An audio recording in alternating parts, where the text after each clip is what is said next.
আসসালামু আলাইকুম, সবাইকে নতুন বছরের শুভেচ্ছা।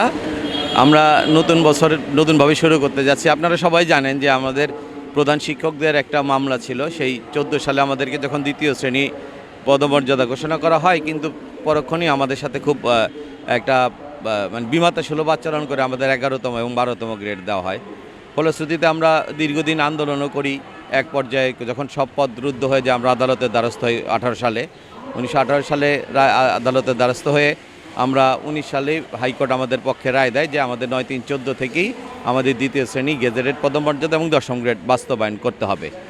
এটা আবার দীর্ঘ সময় হয়, করোনা চলে আসে, আবার এটার রিভিউ হয়, এটাকে আপিল হয়, আপিল মোকাবেলা করি, আপিলও আমাদের পক্ষে রায় দেয়। তারপরে এটাকে রিভিউ করে গভর্নমেন্ট, সেই রিভিউ রায়ও হয়ে যায় সর্বশেষ এই গত বছর আমাদের এই 25 সালের মার্চ মাসে আমাদের এই রায়টা হয়ে যায় এবং তারপরে আমরা দ্বিতীয় শ্রেণী গেজেটেড পদমর্যাদা লাভ করার প্রক্রিয়ায় আসি। কিন্তু এখনও পর্যন্ত দীর্ঘ সময় অতিক্রান্ত হয়ে গেলেও আমাদের 45 জনের গেজেট বলতে প্রজ্ঞাপন হয়েছে, এখনও আমাদের পৃষ্ঠাঙ্কন বা আদার্স কাজগুলো সম্পন্ন হয়নি। আমরা এখনও বেতন ড্র করতে যদিও পারিনি, তবু আমরা 10ম গ্রেড পদমর্যাদা অর্জন করেছি, গেজেটেড পদমর্যাদা। এবং একই সাথে একই ধারাবাহিকতায় সরকার মহোদয়ের মানে আন্তরিকতার কারণে আমাদের মাননীয় উপদেষ্টা, ডিজি, প্রধান উপদেষ্টা, সচিব স্যার সকলের ঐকান্তিক প্রচেষ্টায় সারা দেশের 65,502টা প্রধান শিক্ষক পদ এখন দ্বিতীয় শ্রেণীর গেজেটেড পদমর্যাদা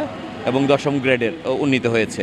তো এটার জন্য সারা দেশের সকল প্রধান শিক্ষকদের আমরা আন্তরিক অভিনন্দন জানাচ্ছি সমিতির পক্ষ থেকে। আর আমরা খুব দ্রুত আমরা এখন যেহেতু আমাদের রায় অনুযায়ী কার্যকর হয়নি, তো আমরা আশা করি আমাদের সদাশয় আমাদের মন্ত্রণালয়, অর্থ মন্ত্রণালয় ব্যাপারটাকে আবার বিবেচনা করে আমাদের 9/3/14 থেকেই আমাদের এই রায়টাকে কার্যকর করবেন বলে আমি আশা এবং বিশ্বাস করি, এবং আমাদের এই মন্ত্রণালয়ের প্রচেষ্টাতেই এটা সফল হবে বলে আমি বিশ্বাস করি। তো এখন হচ্ছে যে আমরা যাতে আমরা যেন আমাদের পদমর্যাদাটাকে অবশ্যই মানে স্বাধীনতা অর্জন হচ্ছে, স্বাধীনতা রক্ষা করা কঠিন আমরা জানি। তো আজকে পদমর্যাদা লাভ করেছেন, এই পদমর্যাদাটা সবাই ধরে রাখবেন। প্রধান শিক্ষকদের প্রতি বিনীত আহ্বান এটা আমার। একই সাথে আমি প্রার্থনা করব সারা দেশের যে সহকারী শিক্ষক মণ্ডলী আছেন তাদের 11তম গ্রেডের বিষয়ে সরকার যে সুন্দরভাবে আগাচ্ছেন, দ্রুততম সময় তাদেরও যেন 11তম গ্রেডটা হয়ে যায়। সবাই আমার প্রাথমিক শিক্ষা পরিবারের অস্থিরতা যেন কেটে যায়, আগামীর এই বছরটা থেকেই যেন প্রাথমিক শিক্ষা ঘুরে দাঁড়ায়, সারা বাংলাদেশের প্রাথমিক শিক্ষা যেন ঘুরে দাঁড়ায় এবং আমরা যেন সারা দেশে মানুষের মনের কাঙ্ক্ষিত জায়গাটা আমরা অর্জন করতে পারি। আসলে সামান্যতম একটু ভুল বুঝাবুঝি পরীক্ষার সময় যদিও হয়েছিল, এটাই সব কিছু না।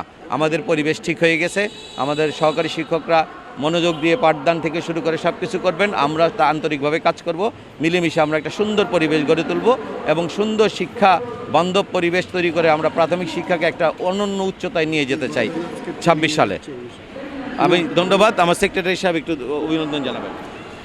আসসালামু আলাইকুম, সুপ্রিয় সাথী ও বন্ধুগণ, সারা বাংলাদেশের প্রাথমিক শিক্ষায় নিয়োজিত শিক্ষক মণ্ডলীদেরকে নববর্ষের শুভেচ্ছা জানাচ্ছি। আমরা 45 জন বীর যোদ্ধার মধ্যে আজকে নেপে যাচ্ছি ম্যানেজমেন্ট ট্রেনিং করার জন্য, একাডেমিক ম্যানেজমেন্ট ট্রেনিংয়ের জন্য।